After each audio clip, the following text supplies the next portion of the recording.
Hey everyone, so anyone who has watched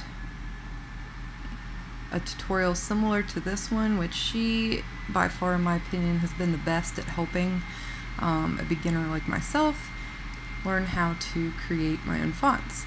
However, I have the Adobe Illustrator cs6. She has cs4, so what she's teaching from couple years ago, many years ago, does not work on newer versions of Illustrator.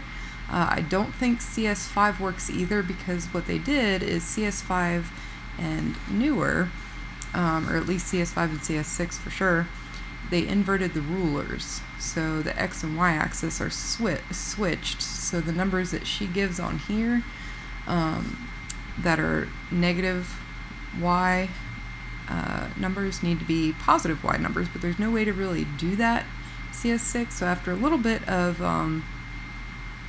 trial and error, I did figure out a solution to this and was able to fix it. So anyone else who it's been driving them nuts and you really want to make the fonts using FontLab Studio, and same tutorial as this, you're just going to set your guides differently in Illustrator. So I have that for you to show. So what you're going to do is, this is the info that she'll give you. If you don't know what this is or whatnot, it's fine, because she'll explain it in the tutorial. But when it gets to this, you are going to plug in these numbers exactly as she says.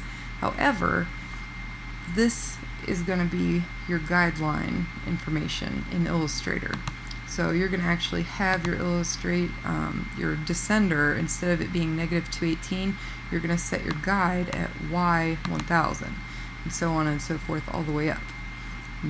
Not really sure why this works, but a lot of people, this is the issue you'd be getting if you did it wrong. So this is the old one if I followed hers on the newer.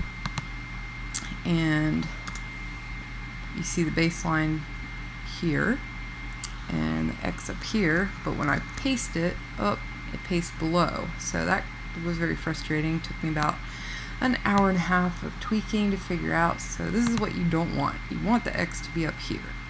So if you plug in the guidelines that I have set here, then you can, and again, following everything else in her tutorial, just the numbers are going to be different than when you paste. It does it perfectly.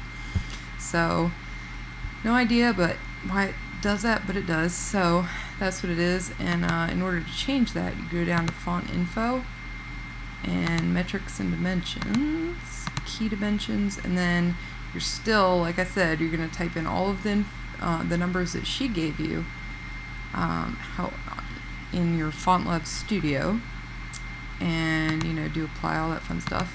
But in Illustrator, you're going to do these guides at these locations.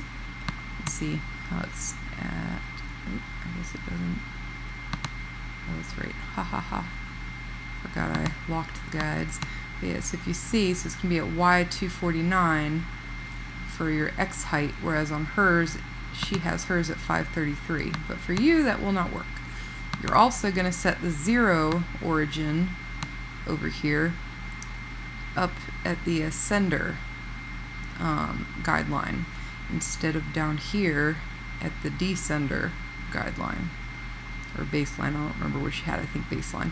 So instead of sending the origin of 0 here, see it's not, you're going to set the origin of 0 up here. Alright, if you have any questions, let me know. If not, hopefully this helps some people who were going nuts like I was, trying to figure out how to follow her amazing tutorial, while at the same time being able to get results on what we got. That's all.